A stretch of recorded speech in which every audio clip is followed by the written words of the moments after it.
लड़का लड़की से प्यार किया, शादी टूट गई। लेकिन हमारी किताब के अंदर पहला शब्द यही है कि ये इसके अंदर पैसा नहीं लेना चाहिए। जब कर्ज लोग लेते हैं तो उनका तो तरीका ही अलग होता है, उनकी तब आंखें और होती हैं। तब तो नई नई बातें करके मेरे घर में ये हो गया वो हो गया, दुनिया भर की बातें बनाते हैं। और जब वापस देने का समय आता है तो उनके घर में सारी परेशानी आ जाती है, चाहे वो नहीं भी हुई होती। आज जिसके साथ भी प्यार करना चाहे तो उसके अंदर परेशानी है। डाइवोर्स के लिए मेरा उसके साथ ये संबंध ये हो गया, मेरा ये हो गया, मेरी दोस्ती हुई थी वो उससे दोस्ती टूट गई। उपाय करने के लिए पर आजकल एक तो नौकरी की सबसे बड़ी प्रॉब्लम लेके आते हैं लोग कि नौकरी नहीं मिल रही, हम इतने पढ़े लिखे हैं।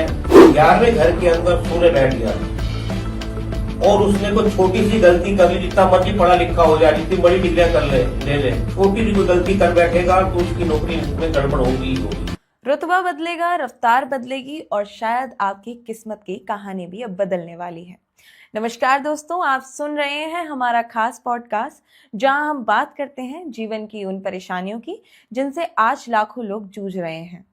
क्या आपके हाथों में बड़ी बड़ी डिग्रियां हैं लेकिन नौकरी अब भी दूर का सपना बनी हुई है? क्या वर्षों की मेहनत के बावजूद भी प्रमोशन की फाइल आगे नहीं बढ़ रही? क्या बार बार की असफलताएं आपका आत्मविश्वास तोड़ रही हैं? या फिर घर के कलेश, रिश्तों में बढ़ती दूरियां और कोर्ट कचहरी के चक्कर आपकी जिंदगी को मुश्किल बना रहे हैं? अगर आपके मन में भी ऐसे सवाल हैं तो आज का ये पॉडकास्ट आपके लिए बेहद ही खास होने वाला है, क्योंकि आज हमारे साथ जुड़ रहे हैं एक ऐसे व्यक्तित्व जिन्होंने पिछले 35 वर्षों में अपने अनुभव, मार्गदर्शन और लाल किताब के ज्ञान से हजारों लोगों के जीवन में नई उम्मीद जगाने का दावा किया है। तो आइए पूरे सम्मान के साथ स्वागत करते हैं लाल किताब के प्रसिद्ध विशेषज्ञ बालाजी महाराज के परम भक्त आदरणीय नीटू भाई भगत जी का। भगत जी, वैदिक ज्योतिषी और लाल किताब में सबसे बड़ा अंतर क्या है? लाल किताब को ज्योतिषी की दुनिया में इतना अनोखा और अलग क्यों माना जाता है?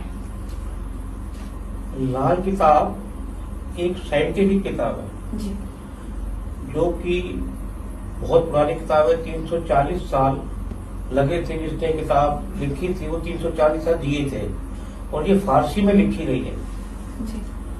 और उन्होंने पूरा इसके ऊपर अनुभव किया और साइंटिफिक तरीके से इसको अनुभव करके लोगों ने उसमें लिखा। और इस किताब के अंदर इस तरीके से है कि इसमें टोटके भी हैं, उपाय भी हैं और सदाचारी भी है। इसका मतलब है, टोटके का मतलब है कि एकदम फर्क पड़ जाना, उपाय का मतलब है कि धीरे धीरे फर्क पड़ना, कुछ समय बाद फर्क दिखाई देना, और सदाचारी का मतलब यह है कि हमेशा के लिए आपका वो दुख खत्म हो जाए। ये इसमें साइंटिफिक चीजें बनी हुई है सारी, वैदिक और इसमें फर्क है। हम भी बालाजी महाराज के भक्त हैं, सभी देवी देवताओं को पूजते हैं, सब कुछ वैसे का वैसे ही है, लेकिन इसके अंदर जादू टोना और तावीजों को बहुत बुरा माना गया इस किताब में, जो कि मतलब ये किताब नहीं मानने देती। इस किताब की ये विशेषता है। और छोटे छोटे उपाय और सस्ते उपाय में बहुत बड़े बड़े काम हो जाते हैं। जैसे आपने कहा, नौकरी का नहीं लगना या नौकरी का छूट जाना या मतलब बड़ी बड़ी डिग्रियां होने के बाद भी, तो उसमें ऐसे कौन से ग्रह होते हैं जो मतलब कमजोर हो गए हैं, उसके बारे में इसमें बताया गया है। जैसे कि अभी आपने बताया अरबी फारसी से जुड़ी हुई होती है, तो ये लाल किताब के बारे में कुछ काफी रहस्यमय बातें हैं जो कि उसमें स्पष्ट नहीं किया गया है कि ये किसने लिखी है। तो जरा इसके बारे में आप बता दीजिए। बताया अभी कि मतलब फारसी में लिखी गई है और जिस आदमी ने इस किताब को लिखा वो 340 साल जिया और उसने सारे प्रैक्टिकल किए, उसके आधार पर ये किताब आधारित है सारी की सारी। अच्छा भगत जी, वैदिक ज्योतिषी में लगन कुंडली मुख्य होती है, लेकिन लाल किताब में मेष लग्न को ही आधार मानकर घूमती हुई कुंडली को पर काम किया जाता है। इसके पीछे का क्या है? इसके अंदर यह है कि जो आपका पहला घर होता है उसको हम मेन लगन मान लेते हैं उसी के आधार पर ये सारा मतलब निकाला जाता है कि पहले घर में क्या आएगा, दूसरे घर में क्या आएगा, उस हिसाब से चलते हैं। मेष क्योंकि पहला घर है, ग्रह पहला है, उसके हिसाब से पहले घर उसको लगन को मान के तो उसको बनाया जाता है।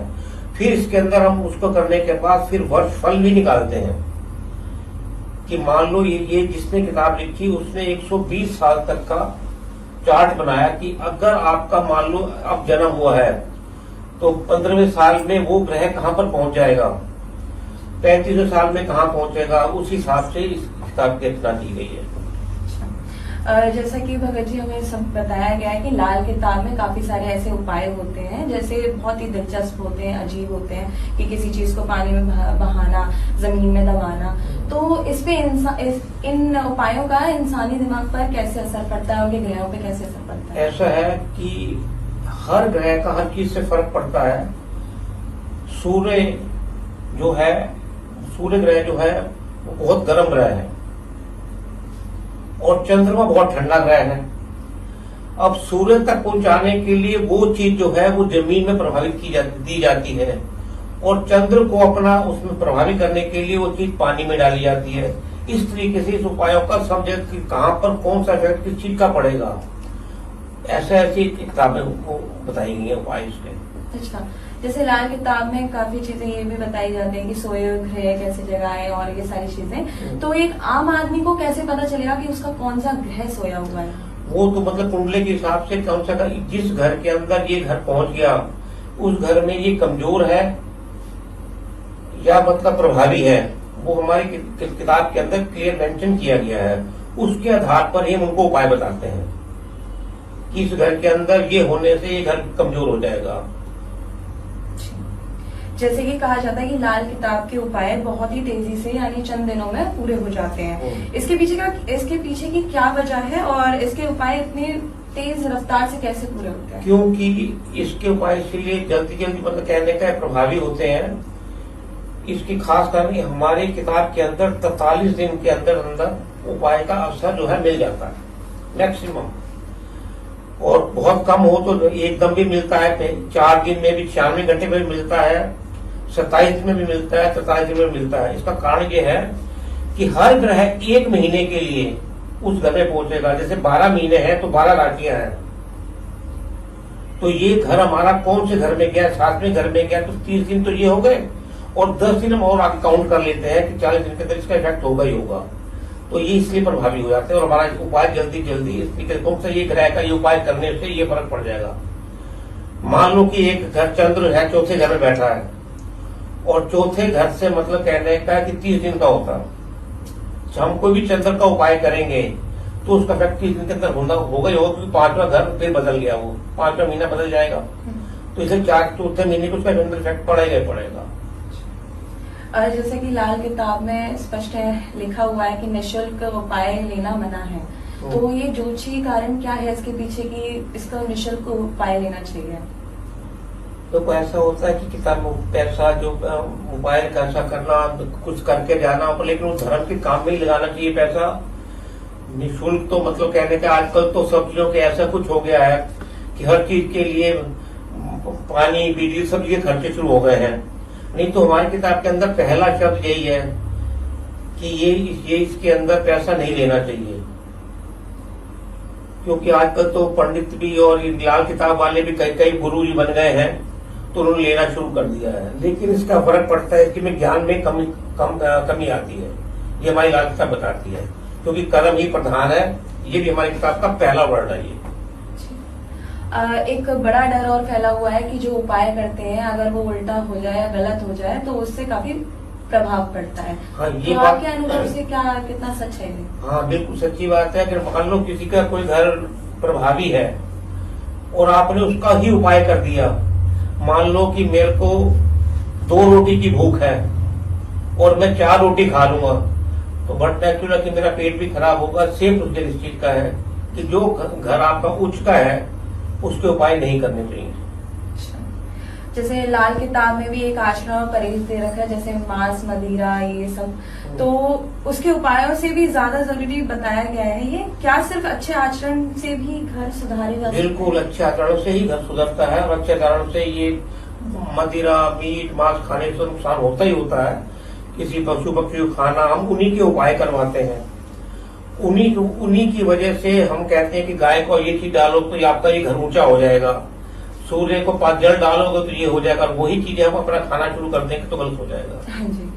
तो भगत जी, जैसे लाल किताब की वर्षफल पद्धति को बहुत सटीक माना जाता है, जो हर साल इंसान की बदलती किस्मत को बताती है। जन्म कुंडली के होते हुए भी हर साल अपना वर्षफल देखना क्यों जरूरी है?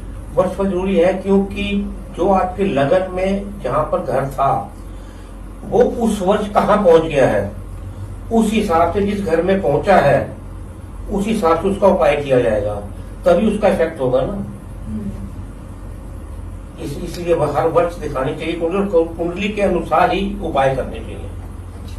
तो भगत जी, जैसे आपके पास काफी सालों का अनुभव है, तो आपके अनुभव के हिसाब से आपके पास ज्यादातर समस्याएं लोग किस चीज को लेकर आते हैं? हमारे पर आजकल एक तो नौकरी की सबसे बड़ी प्रॉब्लम लेके आते हैं लोग कि नौकरी नहीं मिल रही, हम इतने पढ़े लिखे हैं। दूसरी बात आती है शादी की, लड़का लड़की से प्यार किया, शादी टूट गई। इस तरीके के केस हमारे पास बहुत ज्यादा आते हैं। तो ज्यादातर बातें यही होती हैं कि नौकरी की और शादीशुदा की। डाइवोर्स के लिए मेरा उसके साथ ये संबंध ये हो गया, मेरा ये हो गया, मेरी दोस्ती हुई थी वो उससे दोस्ती टूट गई, इस तरीके ज्यादा आते हैं हमारे पास। अच्छा, जैसे हाथों में लोगों के कई बड़ी बड़ी डिग्रियां होती हैं लेकिन तब भी नौकरियां नहीं लग पाती, तो लाल किताब में इसका क्या उपाय है, जरा इसके बारे में बता दीजिए। अब लोगों के पास बड़ी बड़ी डिग्रियां होती हैं, जैसी वो नौकरी चाहते हैं वैसी नहीं मिल पाती। और सबसे बड़ी बात होती है कि उसका जो 10वां घर शनि का है, उस घर के अंदर कौन सा ग्रह बैठा हुआ है और उसको कौन सा घर देख रहा है, उसके हिसाब से उपाय करवाते हैं। वैसे तकरीबन जो होता है शनि के घर के अंदर जो सबसे बुरा माना जाता है बृहस्पति को। जब ये घर वहां पर आ जाएगा तो उसको बहुत परेशानी आ जाएगी। ऐसे ही उसके साथ देखा जाता है 11वें घर को, उसके अंदर ये देखना होता है कि सूर्य कहाँ बैठा है। अगर नौकरी में गड़बड़ होती है सूर्य कहाँ बैठा है, क्योंकि सूर्य जो है मैनेजमेंट, नौकरी और सब चीज को ही दिलवाता है। सूर्य शनि ठीक होंगे, चंद्र ठीक होगा तो उसको अच्छी नौकरी मिलेगी। अगर ये ग्रह वीक होंगे तो नौकरी में दिक्कत आएगी। तो जैसे मान लो किसी का घर 11वें घर के अंदर सूर्य बैठ गया और उसने कोई छोटी सी गलती कर ली, जितना मर्जी पढ़ा लिखा हो जाए, जितनी बड़ी डिग्रियां कर ले छोटी सी कोई गलती कर बैठेगा तो उसकी नौकरी में गड़बड़ होगी ही होगी। और उसका उसी घर के अंदर बुध बैठ गया तो उसको 34 साल तक ना तो अकल आएगी ना नौकरी मिलेगी। तो इसलिए कौन सा ग्रह कहाँ बैठा है उसके अनुसार देखा जाता है। चंद्र कौन से घर में बैठा है और उसको कौन सा उपाय करना चाहिए, तो उसके हिसाब से हम बताते हैं और जन्म पत्री के अनुसार ही बताते हैं। वैसे हम जनरली बताना चाहें तो उसको चाहिए कि सूर्य के उपाय करें, और सूर्य के उपाय सबसे छोटा उपाय बताऊंगा कि एक तांबे का सिक्का लें गोल, जिसमें छेद ना हो, खुद उसको कील से छेद करके उसमें सफेद धागा डालकर अपने गले में धारण करें। उससे आपको एकदम फर्क पड़ेगा, सूर्य उचका हो जाएगा आपका और नौकरी के चांसेस बहुत ज्यादा बढ़ जाएंगे आपको मिलने के।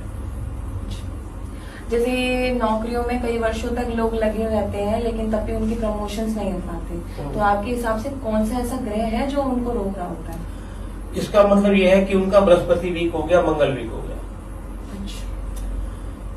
अब इसके लिए हम क्या कहते हैं कि जब बृहस्पति वीक हो जाता है, बृहस्पति जब वीक होता है तो उसके लिए उनको बताते हैं कि अपने माथे पर, नाभि पर, जीभ पर केसर का तिलक लगाएं। चांदी की एक छोटी सी कटोरी ले लें, उसके अंदर गंगा जल और लेके और पूजा वाली उंगली से पहले माथे पे, नीचे से ऊपर की ओर माथे पे, फिर नाभि पे, जीभ पे लगाएं तो आपको एकदम फर्क पड़ेगा और हर चीज में फर्क आएगा और आपको कुछ ही दिनों में पता चलेगा कि हमारे साथ क्या हो गया, आप देखते ही रह जाओगे। अच्छा, जैसे कि आज के समय में बात बात पर छोटी सी बातों पर तलाक के केसेस सामने आ जाते हैं, तो लाल किताब ऐसे टूटते रिश्तों को कैसे बचाती है? इसके अंदर भी सबसे बड़ी बात आती है बृहस्पति और शुक्र। जब शुक्र कमजोर होगा या बृहस्पति वीक होगा और बृहस्पति 7वें घर में बैठ गया तो तलाक निश्चित रूप से होगा।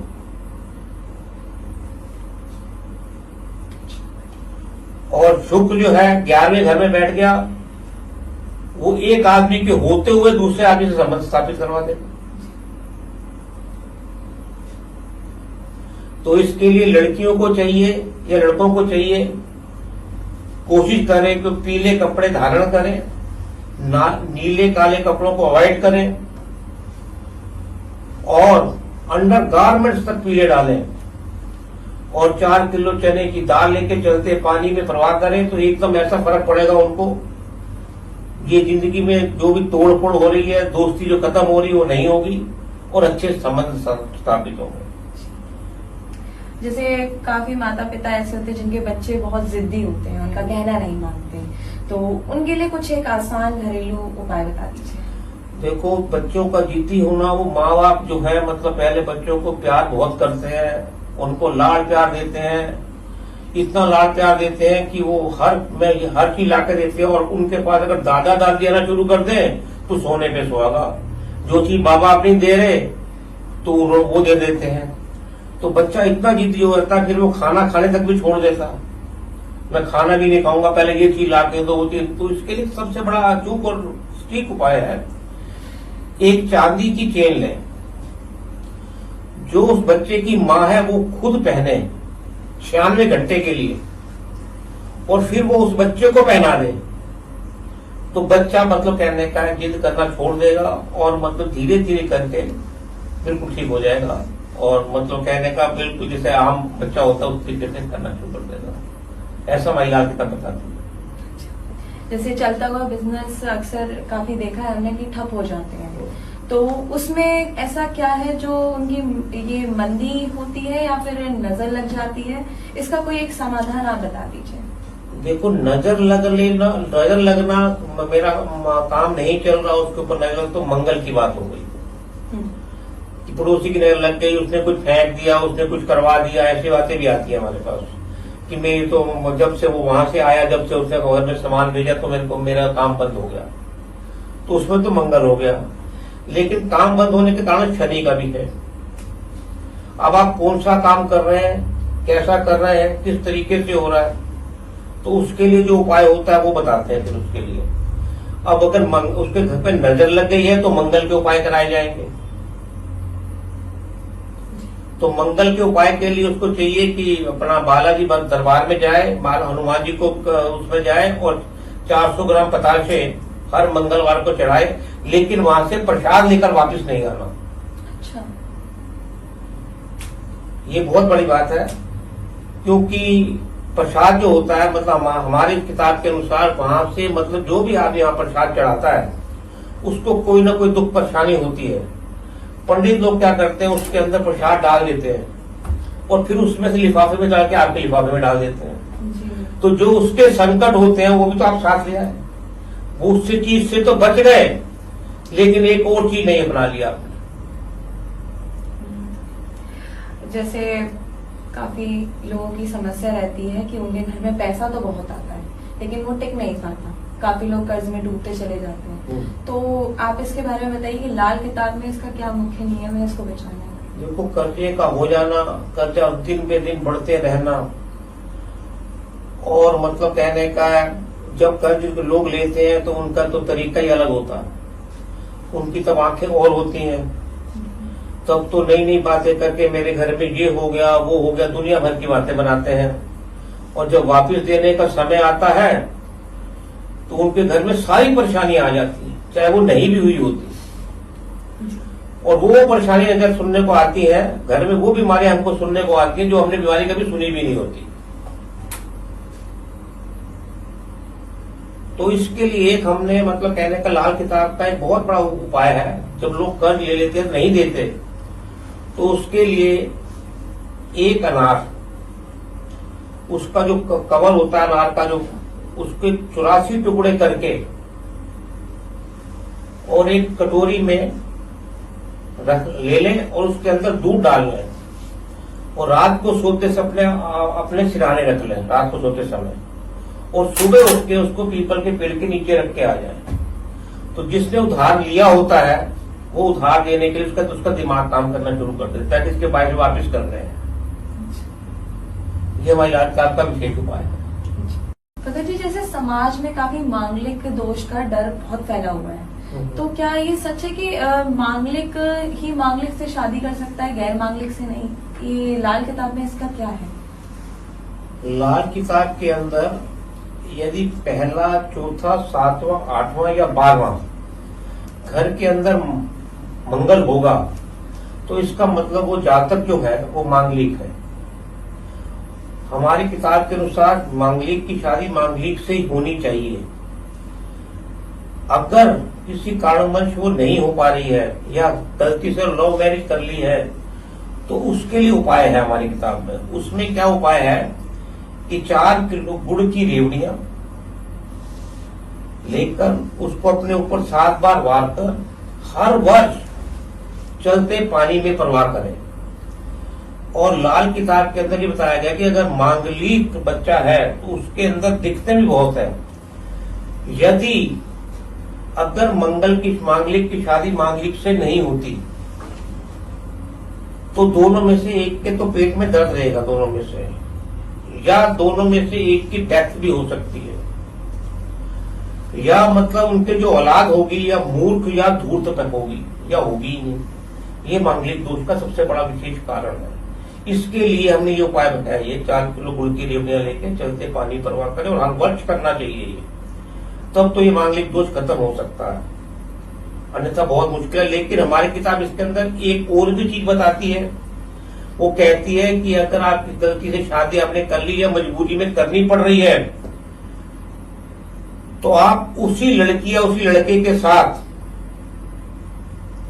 जैसे ही आपने फेरे लिए हैं साथ, उसके कुछ क्षण बाद, घंटे बाद, 2 घंटे बाद या अगले दिन उसी लड़के या लड़की से विधि अनुसार 4 फेरे, जिसे शिव विवाह बोलते हैं, वो ले लीजिएगा तो आपका मांगलिक दोष खत्म हो जाएगा। जय श्री बालाजी महाराज। जैसे लाल किताब का माना जाता है कि उनके उपाय काफी जल्दी असर करते हैं, तो इसके पीछे का विज्ञान क्या कहता है?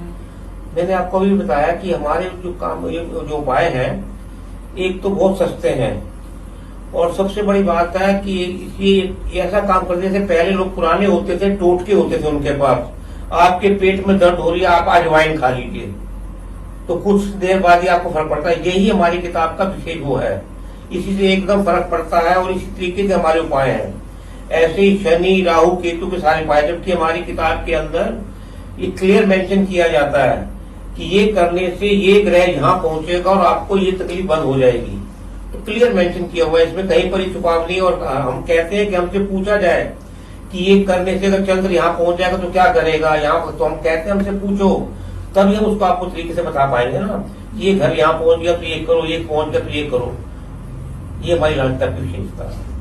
तो जो हमारे दर्शक हैं वो आपसे जानने के लिए अपनी परेशानी, अपनी जन्मतिथि कुंडली, तो कैसे वो आपसे संपर्क करें? ऐसा है कि मेरा नंबर 9873441614 है। आप मेरे से जानकारी के लिए, मेरे संपर्क के लिए इस नंबर पे आप फोन कर सकते हैं। और हम बहुत ही जल्द गाजियाबाद के अंदर बालाजी महाराज का दरबार शुरू करने वाले हैं। और मैं सबसे प्रार्थना करूंगा अपने दर्शकों से भी कि मेरे इस नंबर से कॉन्टेक्ट करके हमारे वहां गाजियाबाद में आए। जय श्री बालाजी महाराज। गाजियाबाद में किस जगह पर? गाजियाबाद में Shalimar garden, plot number 10, house number C1, Khosla apartment, Shalimar garden, extension 1, UP. Bhagat ji, अभी हमारे पास दूसरे दर्शक की कॉल आई है, तो वो आपसे अपनी एक बार जन्मतिथि निकलवाना चाहते हैं। उनकी डेट ऑफ बर्थ है 5/5/2000, समय है 3:55 शाम का। जन्म स्थान मथुरा। ठीक है, आप अपने बारे में क्या जानना चाहते हैं दर्शक? वो अपने उनके बता दीजिए उनके कैरियर के लेके, मैरिज को लेकर और आगे फ्यूचर कैसा जाएगा, फ्यूचर जो ईयर है 2026, इन सब के बारे में। देखो, जो जन्म कुंडली है इनके अनुसार इनकी राशि वृषभ है और इनका जो राशि का स्वामी है वो शुक्र है। जो इनका जो पीरियड चल रहा है वो राहु में बुध चल रहा है, जो कि अच्छा नहीं होता। और सबसे पहले मैं जिनकी जन्मपत्री है उनसे क्वेश्चन करना चाहता हूं कि जो मैं बताने जा रहा हूं, क्या उनके नाभि के नीचे और जांघ के ऊपर तिल का निशान है? क्योंकि मैं सबसे पहले जब ये करता हूं तो उससे पहले जन्मपत्री मिलाता हूं कि उनके साथ मिल रही है या नहीं मिल रही है, उनके शरीर के साथ, तभी पता चलेगा कि मैं सब कुछ ठीक बता रहा हूं या नहीं। मान लीजिए अगर ये जन्मपत्री उनसे नहीं मिल रही होगी तो फिर आप उसको कैसे निकालेंगे? तो उसके जो मतलब कहने का जो हम उसका तकरीबन जो उसका साल होगा, जो उसका समय होगा, फिर उसके लगन के हिसाब से निकालेंगे कि उसके शरीर के हिसाब से कहाँ पर उसके निशान है, क्या कुछ उसके हिसाब से बना के तब हम बताते हैं जन्मपत्री। फिर उसको बताते हैं कि आपका जन्म से ऐसे बन रहा है, तो उसके बाद में आपके साथ ऐसे ऐसे चीजें हुई होंगी, ऐसी घटना घटित हुई होंगी, तब बताते हैं। अब जिनकी जन्मपत्री जो जहाँ तक हमसे पूछा है उसके हिसाब से उसके फादर सूर्य, मतलब उसका सूर्य भी कमजोर है, बृहस्पति भी कमजोर है, शुक्र भी कमजोर है, शनि भी कमजोर है, बुध भी कमजोर है। ये सारे पांचों के पांचों ग्रह मौत के घर में बैठे हुए हैं, 8वें घर में। जो हमारी किताब बताती है 8वें घर में जब घर बैठ जाते हैं तो सारे घर वीक हो जाते हैं। तो इसके लिए बड़े ही अचूक उपाय हैं जिनको करने से एकदम फर्क पड़ेगा। और ऐसे करने से फर्क पड़ता है, सब चीजें भूल जाता है कि मेरी जिंदगी एकदम बदल गई है। अब इस वर्ष में उनके वो सारे ग्रह 7वें हाउस में आ गए हैं। 27वां वर्ष उनको शुरू हो गया है, इस वर्ष जो है वो 27वें घर में आ गए हैं। अब जो 8वें घर के ग्रह 7वें घर में आ गए, उनका गुरु भी कमजोर हो गया, शनि भी कमजोर है, शुक्र भी कमजोर है। तो उनको सूर्य, गुरु, बुध, शनि के सबके उपाय करने चाहिए। तो और उनका राहु भी वीक है। सबसे पहले तो इनका से ये डर है कि फादर के साथ कैसे संबंध है उनके।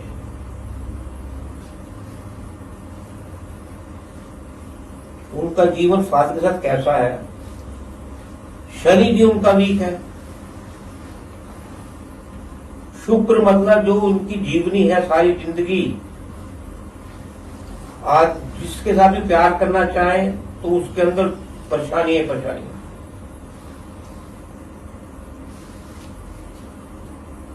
तो उसके लिए जो अचूक उपाय होने चाहिए। अब मान लो शुक्र उनका 8th हाउस में बैठा है तो उनको जिमीकंद लेना चाहिए 8 किलो। अपने मतलब धरती को ठीक करने के लिए 8 किलो जिमीकंद लें और उसको मंदिर में रख के आए। और जिसका बृहस्पति 8वें घर में बैठ जाए तो उसके बाप को बहुत खतरा होता है। उसके लिए हमारी किताब बताती है कि इसके लिए पीपल का पेड़ शमशान घाट में लगाकर आए और अपने पापा की जिंदगी को बचाएं। जैसे अभी आपने थोड़ी देर पहले बोला था कि पिता से संबंध कैसे होना चाहिए, तो मतलब आपने नेगेटिव में बोला था, पॉजिटिव में कि मतलब बिगड़े हुए होंगे या देखो, सूर्य जब 8वें घर में बैठता है तो संबंध अच्छे नहीं होते। जैसे कुछ आप उदाहरण बता दीजिए संबंध। अब सूर्य 8वें घर में क्या करता है कि मतलब कहने का, देखो कि यहाँ वीक हो गया सूर्य, और इस साल जो बैठ गया वो 7वें घर में बैठ गया। अच्छा होते हुए भी अच्छा नहीं होगा, दोनों के विचारों में मतभेद हो जाएंगे। तुम ऐसे कर लो, मैं ऐसा नहीं होगा, मैं ऐसा, इस तरीके से संबंध बिगड़ते चले जाएंगे। तो उसके लिए क्या कहती है हमारी किताब, अगर 8वें घर का उपाय करवाते हैं तो उसके अंदर कहती है कि 800 ग्राम गुड़ और गेहूं, 800 ग्राम ही गेहूं आप 8 दिन लगातार इतवार से इतवार मंदिर में रख दें तो संबंध अच्छे हो जाएंगे और काम भी बनना शुरू हो जाएगा। लेकिन इस वर्ष में 7वें घर में आ गया है, तो एक तांबे का चौरस टुकड़ा 1x1 का 7 टुकड़े लेकर वो वीराने में दबा दें। बाप बेटी के संबंध बहुत अच्छे हो जाएंगे और उस बच्चे का काम निश्चित रूप से बनेगा जो वो चाहती है, कोई रोक नहीं सकता उसको।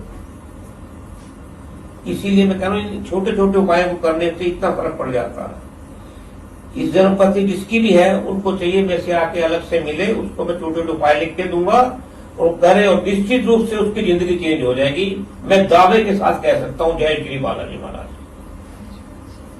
तो दोस्तों, आज की इस खास बातचीत में हमने जाना कि किस्मत सिर्फ हाथों की लकीरों से नहीं, बल्कि सही कर्म, सही मार्गदर्शन और सही समय पर किए गए प्रयासों से भी बदलती है। आदरणीय नीटू भाई भगत जी ने लाल किताब के अनेक रहस्यों, ग्रहों के प्रभाव और जीवन की बड़ी समस्याओं के समाधान पर अपने अनुभव हमारे साथ साझा किए।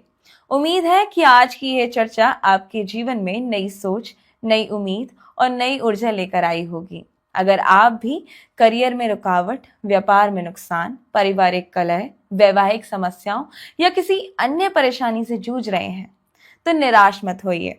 हर समस्या का समाधान होता है, बस सही दिशा और सही मार्गदर्शक की आवश्यकता होती है।